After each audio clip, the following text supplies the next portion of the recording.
Y sábado. Si vais esta mañana a cualquier iglesia de España, a cualquiera, vais a escuchar exactamente el mismo culto. ¿Por qué? Porque el culto de esta mañana es un culto que preparó el pastor Jesús Calvo con la intención de que fuera predicado en esta mañana en todas las iglesias de España. Cuando empezamos el ejercicio, yo os explicaba y pusimos unas diapositivas por la tarde de que la Unión Española quiere dar un giro importante, un giro definitivo a la forma en la que se ha establecido la Iglesia y se estaba desarrollando las actividades de Iglesia, ¿no? Poco efectiva, una Iglesia que tiende al inmovilismo, darle un giro para que la Iglesia se convierta en aquello que proyectó Jesús de Nazaret en un primer momento con los apóstoles. Ese proyecto lo anunciaban en la convención pastoral, en la asamblea, ya se vio que tendríamos que dar un giro. Yo os anuncié un poco el principio, pero ya se ha constatado, se han hecho las reuniones pertinentes, se han reunido los departamentos y hoy empieza nuestra carrera. El culto de esta mañana se llama El Último Movimiento y lo escribió el pastor Jesús Calvo, así que yo os pido disculpas porque a mí me cuesta mucho dar el culto de otra persona, prefiero adaptarlo yo. Es un culto que viene ya con las diapositivas y con todo. Yo he hecho alguna pequeña adaptación para que me resulte más cómodo y es un culto un pelín largo, ¿no? Tendremos unos 45 minutos, así que me vais a perdonar que sean estos 45 minutos. Por la tarde continuaremos con un aspecto práctico que involucra a toda la Iglesia sobre esto. Así que me gustaría que pudiésemos estar. La Iglesia no puede quedar separada. El Señor no demanda de nosotros que nos quedemos parados, sino que trabajemos. Y dice el texto, el canto que hemos cantado al principio, yo te seguiré, oh Cristo. Pero no dice yo te seguiré, oh Cristo, cuando las cosas me vayan bien. ¿Verdad que no? Yo te seguiré, oh Cristo, cuando el camino es ancho. Eso nos lo dice el himno. Esta semana iba al hospital y visitaba a 4 personas que hemos tenido en el hospital esta semana y me alegro mucho de verte, Paqui, muchísimo de verte aquí. ¿Por qué? Porque van ocurriendo cosas que no esperamos, la Iglesia se va encontrando con cosas que nadie puede prever, pero la Iglesia debe continuar. Y debe continuar sin perder de vista cuál es el principio por el que hemos sido Iglesia, por el que somos una Iglesia. ¿Cuál es el sentido de que haya una Iglesia en Sagunto? ¿Vale?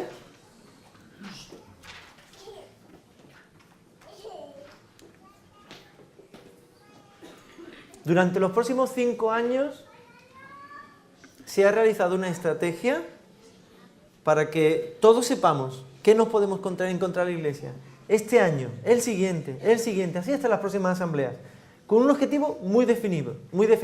No queremos que la Iglesia sea lo que está haciendo hasta ahora. Queremos un cambio radical. Esto es importante para la Iglesia. ¿O queréis una Iglesia inmovilista?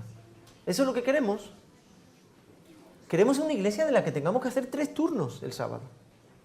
Esa es la Iglesia que queremos, ¿no? Sí, ¿verdad? Y queremos una Iglesia donde cada miembro de Iglesia, ayer nos lo recordaba José Antonio, y en su oración me gustó muchísimo una frase que dijiste, Señor, que seamos misioneros,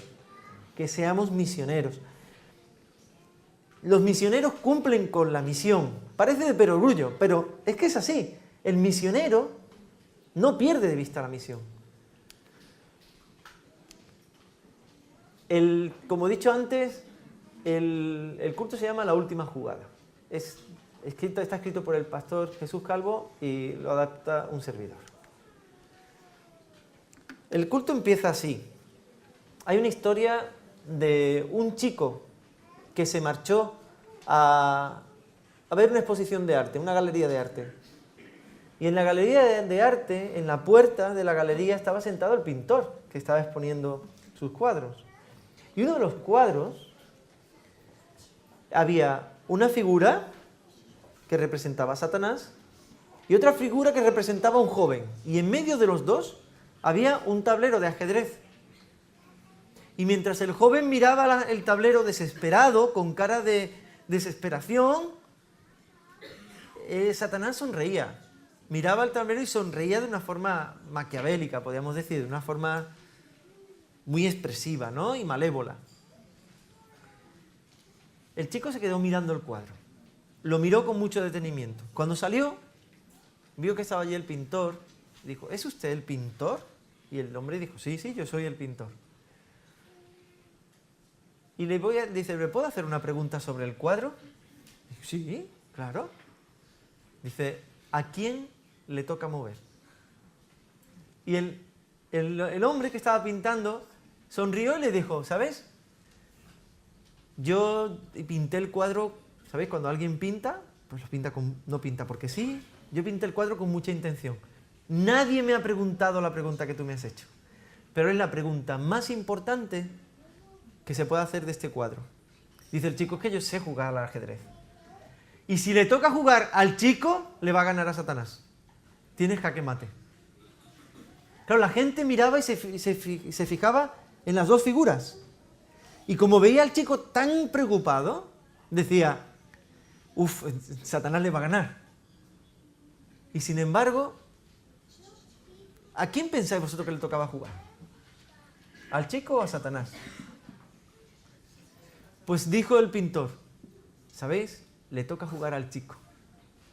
He querido describir la condición humana, que aun teniendo la oportunidad de ganar en una sola jugada, seguimos preocupados y seguimos atareados y seguimos abrumados por las circunstancias. Le toca jugar al chico.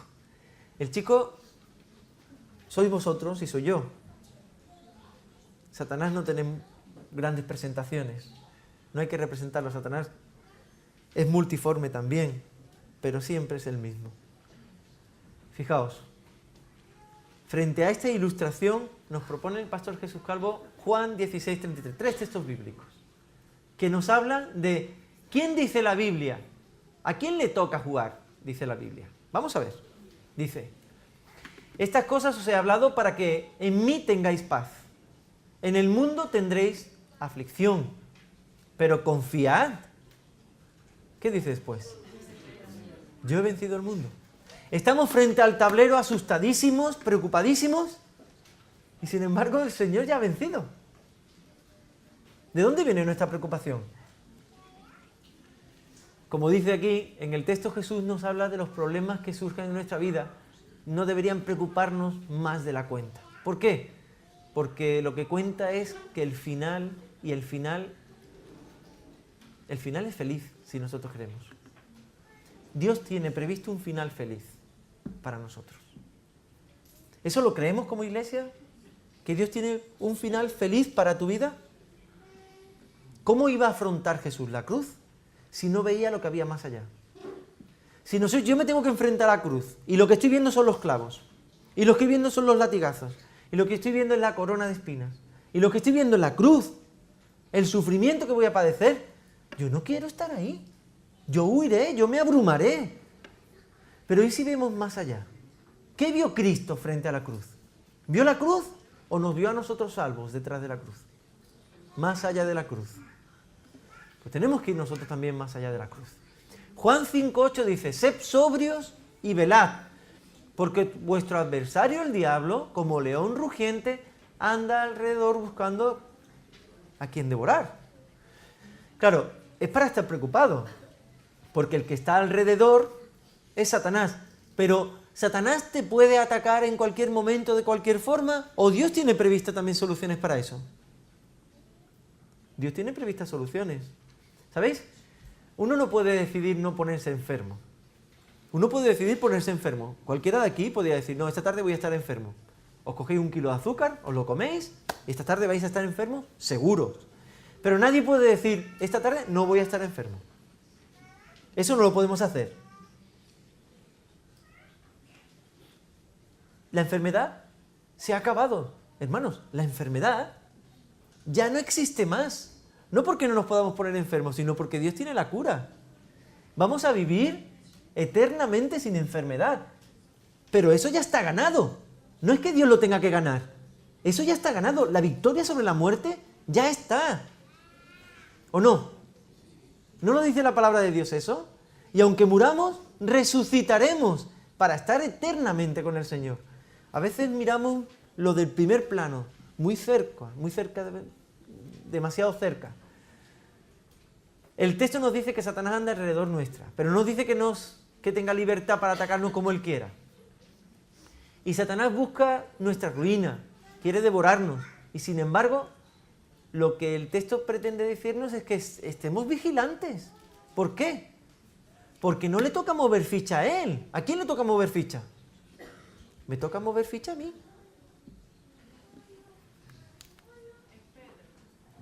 Apocalipsis 7:1 dice, después de esto vi 4 ángeles en pie sobre los 4 ángulos de la tierra, que tenían los 4 vientos, para que no soplase viento alguno sobre la tierra, ni sobre el mar, ni sobre ningún árbol. 4 ángeles que están reteniendo los vientos. ¿Por qué retienen los vientos los ángeles? Para que no hagan daño. Nosotros, aunque los ángeles están reteniendo los vientos, estamos aterrorizados muchas veces viendo los acontecimientos. Fijaos, dice, ¿por qué los ángeles no dejan de intervenir? Pues simplemente porque no es su turno, es el nuestro. No le dejan intervenir porque no es el turno de Satanás, es el nuestro. Ahora, cuando los ángeles están reteniendo los vientos, nosotros tenemos una misión, que si los ángeles no estuvieran reteniendo los vientos, no podríamos ejercerla. ¿Quién está aguantando los vientos hasta ahora? ¿Quién? ¿Por qué nosotros tenemos una iglesia en la que podemos reunirnos libremente hoy aquí? Porque se están conteniendo los vientos. ¿Y por qué quiere intervenir Satanás si no es su turno? Esto sí que es importante. ¿Sabéis? El mejor planificador de marketing del universo es Satanás. Porque es capaz de que cuando tú vas ganando, te puede convencer de que estás perdiendo. Satanás es capaz de venderle un frigorífico a un esquimal. Es el mejor vendedor de todos los tiempos. O sea, te dice, vas ganando, ¿seguro? Entonces, ¿por qué tienes tantos ángeles alrededor? ¿No será que te necesitas tanta ayuda porque no estás tan bien como crees? No. La duda, ¿no?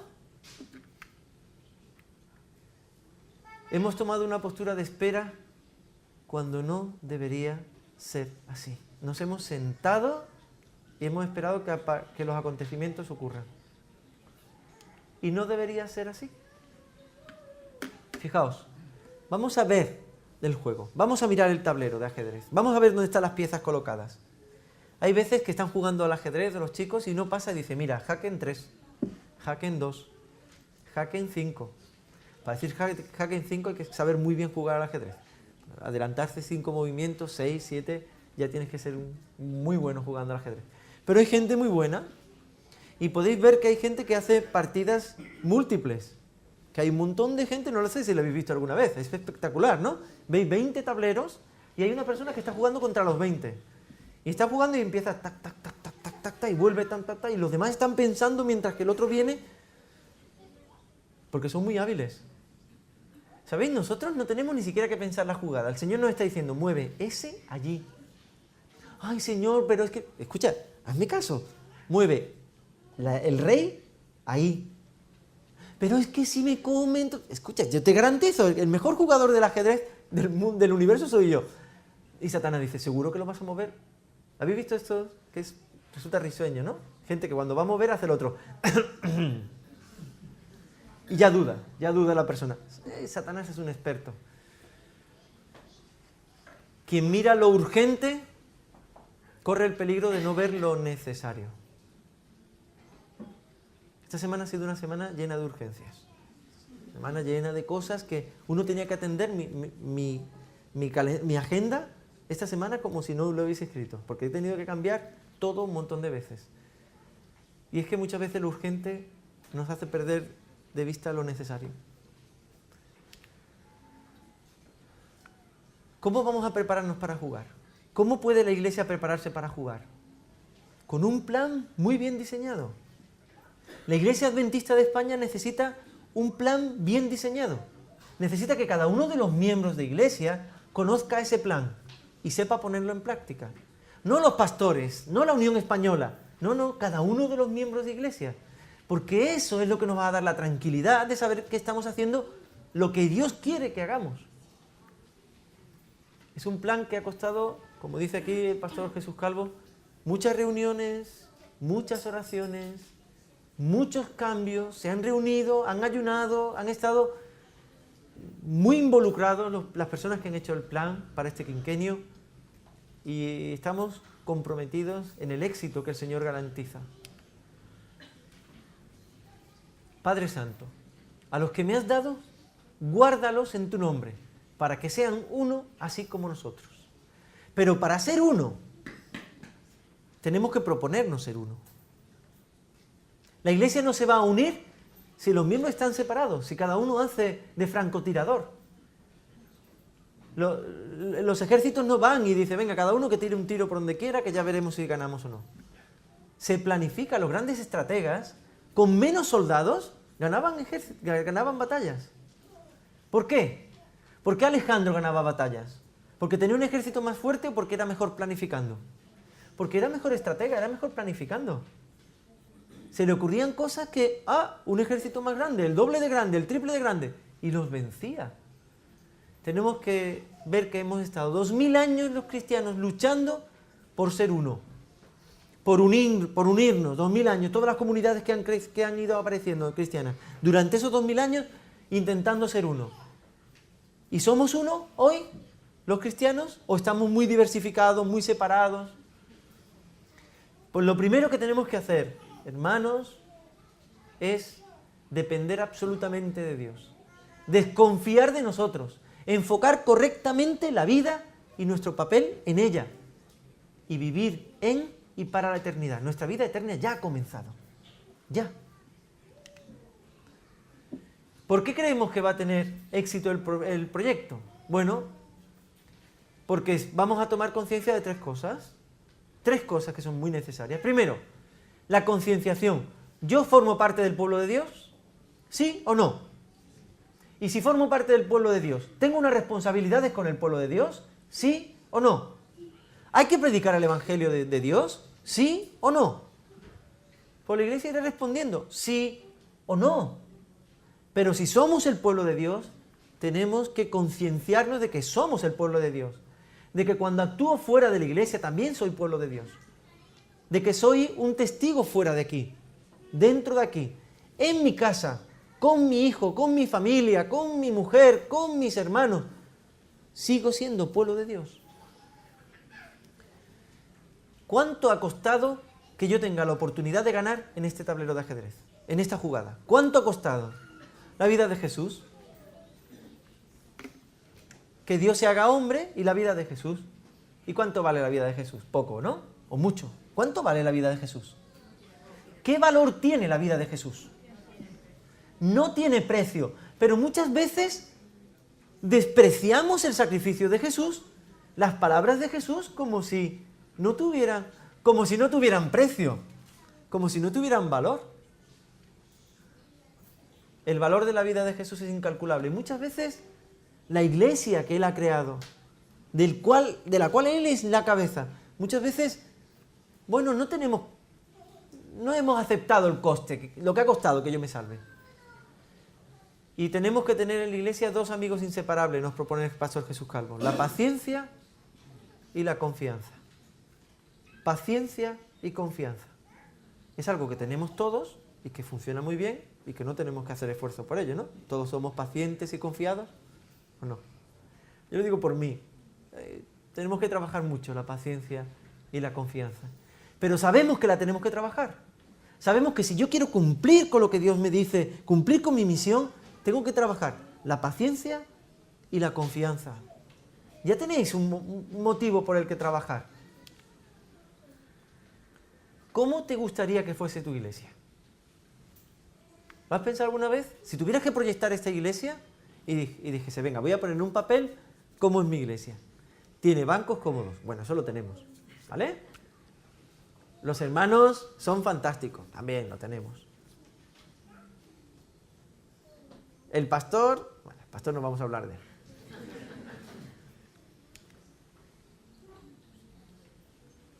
La iglesia tiene que tener una primera cosa, buena relación con Jesús. ¿Cómo pretendo tener buena relación con el hermano si no tengo una buena relación con Jesús? Si Jesús no es el que guía mis actos y mis planes, ¿cómo es posible que yo quiera tener una buena relación con Jesús?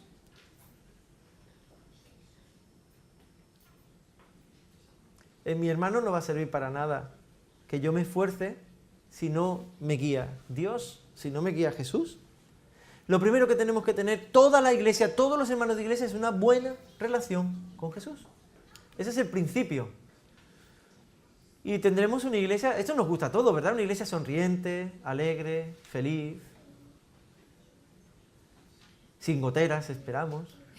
Parece que ya está arreglado. Una iglesia... ¿A quién no le gusta estar en una iglesia sonriente, alegre y feliz? ¿Quién? Ay, no, yo quiero una iglesia seria, una iglesia que es triste. ¿Eso es lo que queremos? Unida y con buen ánimo. Una iglesia unida y con buen ánimo. Parece muy simple, ¿verdad? Una iglesia unida y con buen ánimo. ¿Estas palabras no se entienden? ¿Hay alguien que no entienda qué significa unido y con buen ánimo? Creo que hasta los niños entienden esto. Hasta los niños. Unida y con buen ánimo. Cuando yo vengo a la iglesia y yo no fomento la unión ni el buen ánimo, estoy destruyendo la iglesia. Estoy siendo un cáncer para la iglesia. Porque no estoy fomentando la unión y el buen ánimo. Fijaos, en Edén el hombre era libre, pero absolutamente dependiente de Dios. Tenía alegría y tenía unidad. ¿Cómo miraba Adán a su esposa antes del pecado? ¿Cómo miraba la esposa a Adán?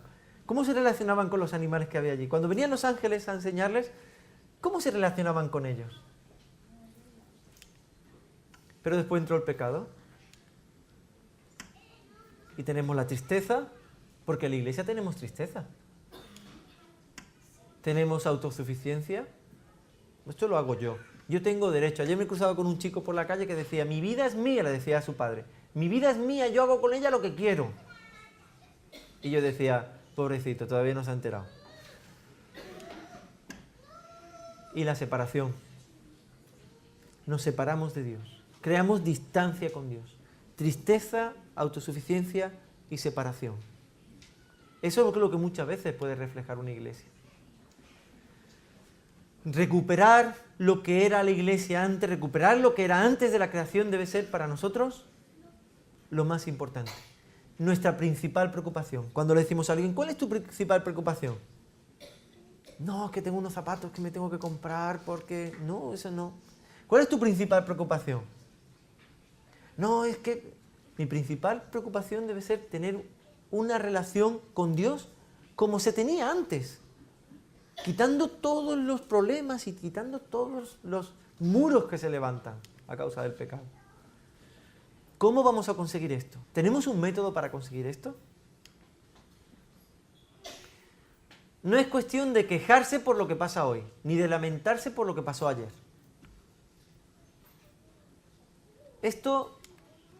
La solución está en que todos los momentos, todos tenemos, conciencia de la situación y nos pongamos a trabajar.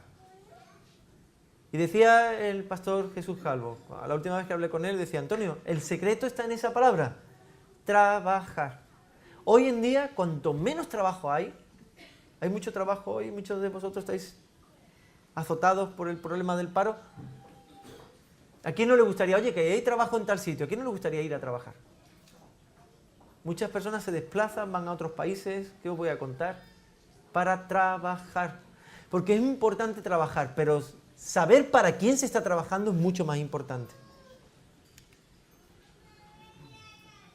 Hemos reunido representantes de la iglesia, pastores, departamentales, administradores, y después de muchas horas de oración, trabajo y reflexión, pues nos gustaría que en este quinquenio se pudieran hacer esto que vais a ver ahora. Primero, cambiar la imagen que la gente pueda tener de nuestra iglesia. Una iglesia en la que la gente es seria, o que la gente no me trata bien, o que voy a la iglesia y no me ha saludado nadie. He entrado por primera vez a la iglesia y ni siquiera alguien me ha saludado. No, la iglesia no es así. Es que no somos así. ¿A quién le interesa que seamos así? Muy bien, pero nosotros no servimos a Satanás, servimos a Cristo Jesús.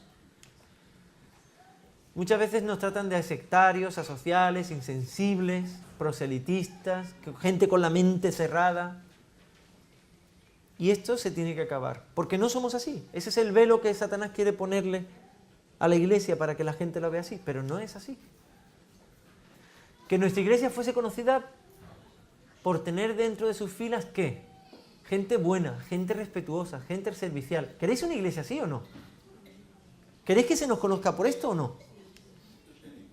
Porque esto que está, genera confianza, invita al diálogo y tiene un reconocimiento. Cuando la gente dice, no, es que los adventistas son... Yo recuerdo una conversación en la que yo estaba callado en un autobús, vino una persona y le dice a otra, los adventistas esos. No dijo adventista porque no sabía pronunciarlo, pero yo sabía que dijo adentistas. Cualquiera se imagina que venimos aquí todos a arreglarnos los dientes, pero bueno, adentistas. Los adentistas son tal no sé qué. Y una persona que estaba al lado dijo, oye, pues yo conozco una familia y son estupendos. ¿Sabéis esta familia? Sin proponérselo, estaba haciendo que la iglesia tuviese la imagen que debe tener la iglesia. Simplemente viviendo el evangelio en su casa. La iglesia no necesita defenderse, necesita vivirse. Y cuando se viven los principios del evangelio, poco nos tendremos que defender. Conservar. La iglesia se propone como tercer punto, conservar nuestras bases como iglesia. Somos una iglesia mundial. La iglesia de Sagunto pertenece a una red de iglesias que se distribuyen por todos los países del mundo. No estamos solos aquí. No somos la iglesia en España, que es un grupúsculo aquí. No, no. En todo el mundo. Tenemos un camino recorrido. Más de 150 años de predicación del evangelio. De aciertos y de errores. Pero llevamos mucho tiempo ya, ¿eh? Mucho tiempo. Más del que esperábamos.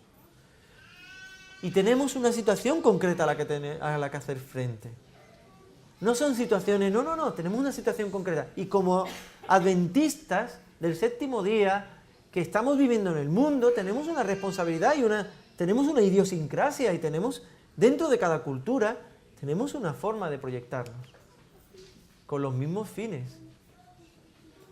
La iglesia debe terminar el quinquenio siendo reconocida como una iglesia unida. ¿Os parecería un buen objetivo? Que la iglesia mundial fuera una iglesia unida y empecemos por la nuestra.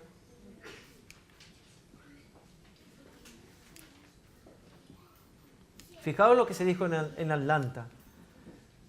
En Atlanta se pasó de lo de dilo al mundo a prepárate para el encuentro con tu Dios. ¿Vale? Sin dejar esto, sin dejar de decírselo al mundo, porque diciéndoselo al mundo es como nos preparamos para el encuentro con el Señor. Y se hizo hincapié en el crecimiento espiritual, en el evangelismo, en las relaciones y en el discipulado. ¿Vosotros sabíais que en Atlanta, cuando nos reunimos, la Asamblea Mundial de los Adventistas, se habían tenido estos objetivos? Pues debemos saberlo. En la revista Adventista salió con todos los puntos. Debemos saber que formamos parte de esa red mundial y que tenemos un objetivo a nivel mundial. El tema de la gracia. Fijaos el énfasis que está haciendo la Iglesia Adventista del Séptimo Día en la gracia. En 2010, el tema que estamos tratando es la gracia que se trató fue la gracia que salva. En 2011, la gracia abundante. En 2012, la gracia que transforma. Este año, la gracia que redime. Y en 2014, la gracia que triunfa. Ese es el tema de nuestros libros de extensión misionera. Van cambiando, pero van cambiando con este propósito, porque forma parte de un plan. forma parte de un plan. No estamos haciendo esto porque sí, no estamos improvisando, no. Forma parte de un plan mundial. El 17 de abril de 2012, ¿sabéis que en San Antonio, pues tuvimos el Congreso Mundial? Bueno, ese será el que tendremos, el otro es, donde hemos dicho antes. Fijaos, reavivados, ¿por qué es el título? Por su palabra, reavivados. ¿Cuándo necesitamos reavivarnos? Cuando no estamos... Y esa es la sensación que tienen los adventistas en todo el mundo. Y tenemos la sensación de que no estamos cumpliendo con la misión viva, sino que estamos viviendo de las rentas. Fijaos, ahora aquí, en España, hoy, en mi iglesia de Sagunto, objetivos generales: revitalización de la iglesia, reforzar la identidad adventista, aumentar la relevancia de la iglesia en la sociedad, expandir el mensaje adventista en España y aumentar la eficacia y la transparencia administrativa de la iglesia. ¿Parecen importantes estos puntos? Que ya nadie diga más, uy, esto que se ha hecho aquí, uy, esto que ha hecho esta persona, uy, que ha hecho esto, este pastor o el presidente. No, aquí está todo claro, encima de la mesa. Cualquiera lo puede ver. Transparencia, eficacia, expansión del mensaje, identidad, revitalización. Me parecen palabras muy grandes y muy importantes, muy llenas de sentido. Fijaos, la revitalización empieza en dos ámbitos, en la persona y en la estructura. Si revitalizamos las personas, pero no las estructuras, nos convertiremos en francotiradores que tendremos éxitos personales e individuales, pero no colectivos. ¿Vale? Y en la estructura, ¿qué tenemos que hacer? Pues también las estructuras de la iglesia se han quedado obsoletas en algunos casos. El crecimiento debe ser espiritual en las relaciones y la unidad. Esto lo voy a escuchar muchas veces a lo largo de los 5 años. Espiritual, relaciones y unidad. Y en la estructura de evaluación de la función, de la organización y de la adoración. ¿Para qué sirve esto? Este cargo que ejercemos aquí, ¿para qué sirve? ¿Qué aporta a la iglesia? ¿Está siendo eficaz? ¿No está siendo eficaz? ¿Podríamos mejorarlo? ¿Sabéis que ahora mismo estamos asistiendo a un cambio, algunos dicen que incluso dramático, en las estructuras administrativas de la iglesia? Porque hay estructuras intermedias como son la unión, que nosotros en España tenemos una forma diferente. Sabéis que son iglesias, federaciones, uniones, divisiones, conferencia general. Pues ese paso de organización en uniones, menos en España, que tenemos como si fuera una federación, lo que pasa es que le llamamos unión, pues está desapareciendo en algunos campos. Es más directo el trato, es más, hay menos pasos intermedios, hay menos administración, ¿vale? Se está eliminando. Eso significa miles y miles de personas que cambian su función, en una iglesia tan grande como la nuestra. Queremos ser cristianos equilibrados y queremos tener una iglesia preparada. Individualmente preparados, equilibrados, y colectivamente preparados. Ese es uno de los más importantes. Reforzar la importancia del don de profecía. En muchas iglesias, incluso la nuestra, tenemos que hablar claramente, hermanos. En la iglesia adventista, en algunos sitios, en algunos lugares, la importancia que se dio exacerbada al don de profecía dio un movimiento pendular, ¿no? Hubo gente que se convirtieron, en vez de adventistas, en guaitistas. Y cuando se soltó el péndulo, se fueron al lado contrario. Ahora no queremos saber nada de lo que dice el Ellen White. Bueno, vamos a tener un equilibrio, vamos a equilibrarnos todos, ¿vale? Somos cristianos, no somos guaitistas, somos cristianos. A Ellen White hay que leerla en su contexto, pero creemos que es una mujer que fue inspirada por Dios para dar un mensaje a la iglesia adventista. Y eso hay que recuperarlo. Fomentar un estilo de vida adventista. No comer un producto o no hacer... No es un estilo de vida adventista. El estilo de vida adventista es una integralidad dentro del ser humano que afecta a lo espiritual, a lo intelectual y a lo físico. Pero ¿de qué me sirve ocuparme de lo físico si no me ocupo ni de lo afectivo, ni de lo espiritual, ni ¿de qué me sirve? Estaremos desequilibrados. Generar una identidad musical adventista, que no tenemos. Hay personas que hablan de música adventista y no existe eso. No, de verdad que no existe eso. Existen muchas músicas, existe mucha comprensión de la música, estamos trabajando en eso, pero lo que hay son muchas percepciones culturales de la música, pero ahora se está trabajando, en Estados Unidos sobre todo, y hay una española que se llama Adriana Pereira, que está muy involucrada en esto, incluso con la Conferencia General, que está muy involucrada en que tengamos una percepción adecuada, identitaria de la música, que es muy importante para nosotros, forma parte de los núcleos de nuestra adoración. La música está presente en todo en la Iglesia. Y la identificación con las instituciones de la Iglesia. ¿Sabéis, hermanos? Yo no puedo criticar la Iglesia sin criticaros a vosotros. Porque yo soy la Iglesia y vosotros sois la Iglesia. ¿Y esta Iglesia forma parte de la Unión Española o no? ¿O la Unión está parte? Nosotros somos la Unión Española de Iglesias. Es una unión de iglesias. Criticar a la Unión o hacer algo, o decirle a la Unión que tiene que mejorar en algo, porque se equivoque, es correcto porque estamos mejorando nuestra Iglesia, porque yo formo parte de eso. Pero cualquier otra crítica que no tienda a la construcción es equivocada, porque me estoy tirando piedras en mi propio tejado. Nos tenemos que identificar. Y el presidente de los adventistas del séptimo día mundial es el presidente, es mi presidente también. No es el presidente que de los Estados Unidos, no, es mi presidente también. Y si viniese aquí, forma parte de esta comunidad tanto como nosotros. ¿Vale? Aumentar la relevancia de la Iglesia en la sociedad. Potenciar la imagen corporativa de la Iglesia adventista. ¿Sabéis? Cuando un hermano de Iglesia, cuando un hermano que está aquí, recibe una ayuda de la Iglesia, o recibe una ayuda de un hermano, no recibe la ayuda de un hermano, recibe la ayuda de la Iglesia. Porque ese hermano es la Iglesia. Puede ser que haya alguna confusión respecto a esto. Cuando te visita alguien de la Iglesia, te visita la Iglesia.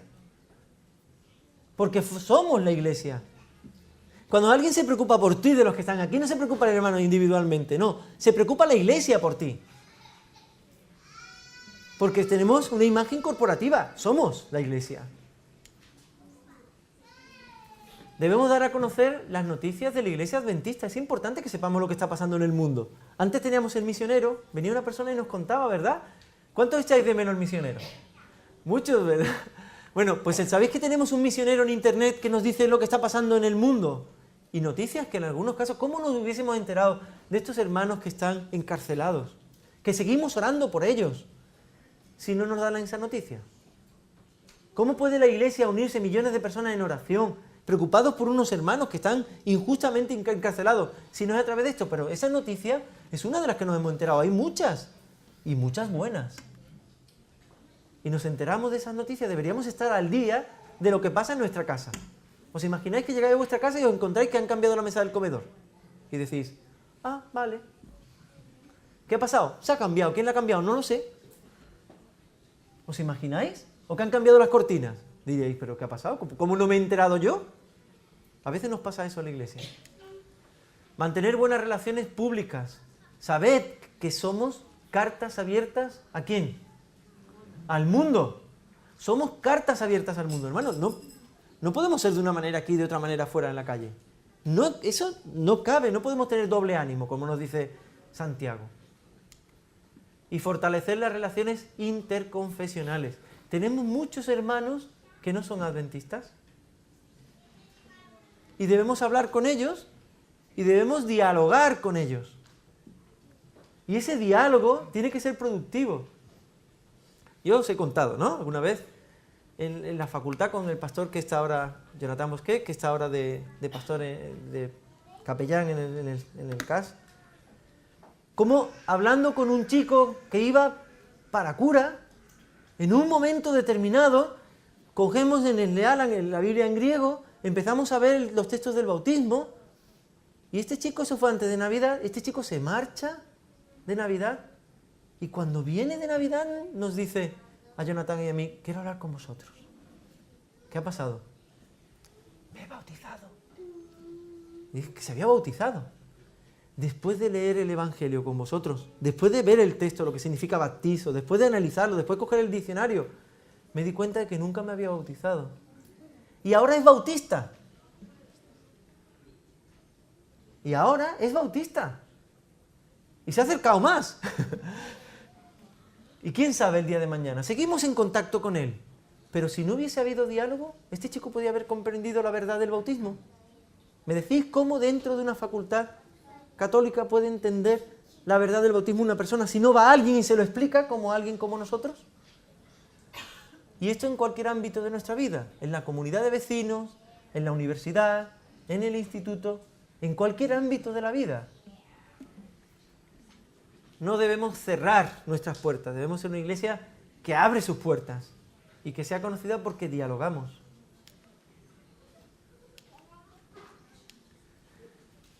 En los aspectos funcionales está la participación y el compromiso social. ¿Sabéis? Tenemos mucha historia, tenemos mucho conocimiento, tenemos mucha luz. ¿Estamos saturados? Tantas cosas que sabemos, tantas... Tenemos que saber las 28 doctrinas fundamentales y tenemos que tener al día con la escuela sabática y tenemos que aprendernos los himnos de memoria y estamos colaborando en una cosa en la iglesia. A mucha gente le parece que en muchos momentos tenemos tanto que nos estamos saturando. Hay personas que se sienten saturadas. A lo mejor vosotros no lo habéis sentido, pero hay personas que en la iglesia, hay muchas personas que se sienten saturadas. Ocurre una cosa en la iglesia también, que aunque somos muchos, no todos ejercen cargos. Y muchas veces los que tienen disposición de decir que sí a un cargo son los mismos siempre. Y esa persona después de 15 años de estar siempre colaborando, a veces se satura. ¿Eso puede ocurrir?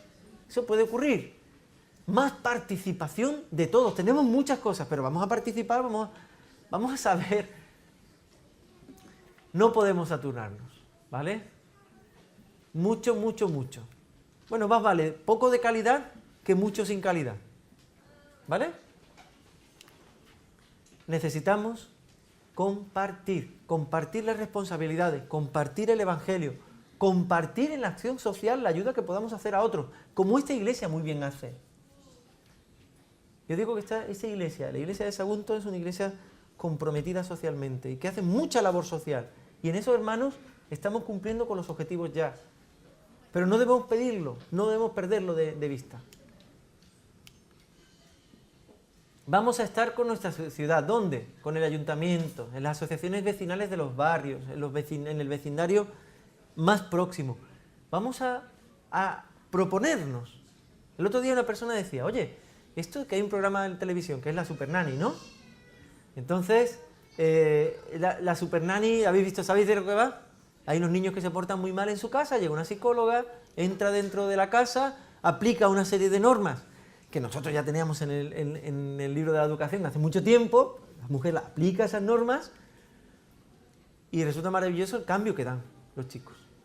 Como un niño, que el pobre se porta mal, porque no sabe ni siquiera lo que hace, es un inconsciente, cómo se hace, toma conciencia de muchas cosas, de responsabilidades, de cosas, y muchas veces son los padres los que estamos haciendo que nuestros hijos tengan un comportamiento que está mal, porque no sabemos tampoco.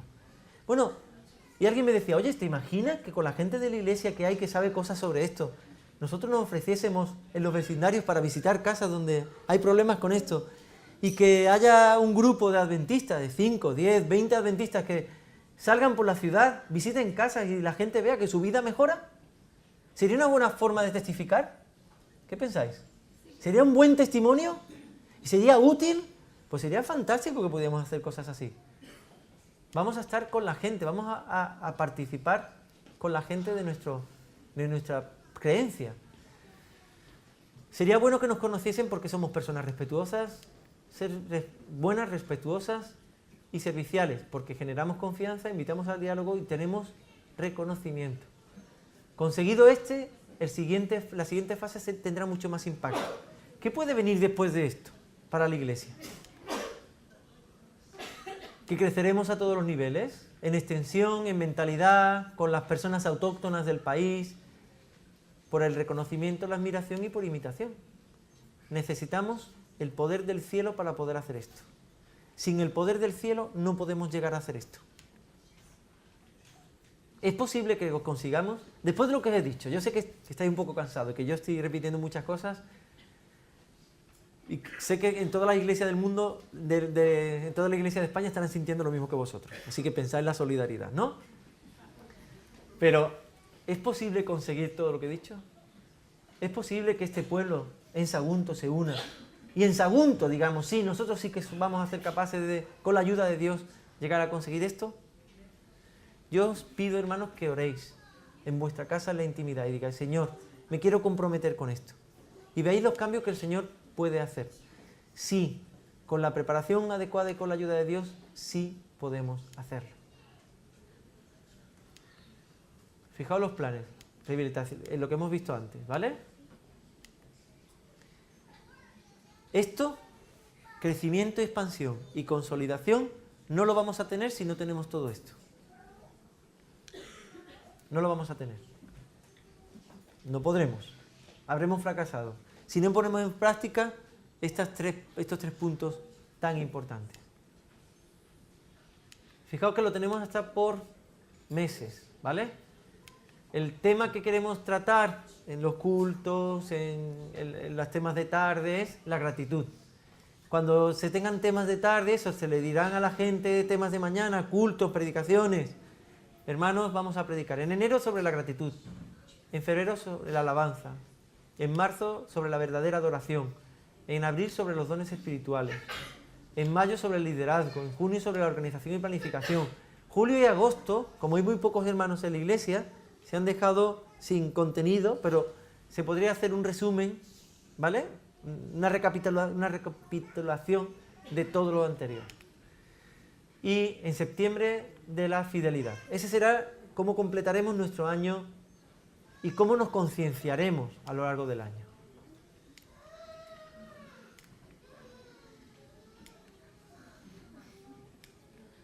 Muy bien. Hasta el mando está cansado ya. Bueno, en octubre vamos a profundizar, que será el nuevo ejercicio, las raíces de nuestra fe. En noviembre sobre la devoción familiar y en diciembre sobre el estilo de vida. Ese va a ser el plan del año. Ese es el plan que vamos a fotocopiar y lo vamos a pasar a todos los responsables de iglesia. Conclusión y así terminamos. Fijaos lo que dice Oseas 4:6. Pensadlo bien. Mi pueblo fue destruido porque le faltó sabiduría. No le faltó inteligencia, no le faltaron datos. Mi pueblo fue destruido porque le faltó sabiduría. Pero a la iglesia de Sagunto, no. La iglesia de Sagunto no será destruida, porque vamos a disfrutar de la sabiduría de Dios. Y vamos a tirar este proyecto adelante porque el Señor nos va a ayudar. Jesús le dijo a los discípulos, me voy, pero volveré. Jesús volverá.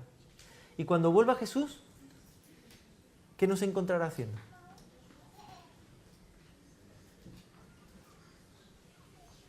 ¿Qué estaremos haciendo? Perdón, el Señor nos enseña que la fe es necesaria para poder discernir nuestro tiempo. Y esperamos que a todos nos ayude a discernir esto con sabiduría y a actuar con sabiduría en la iglesia.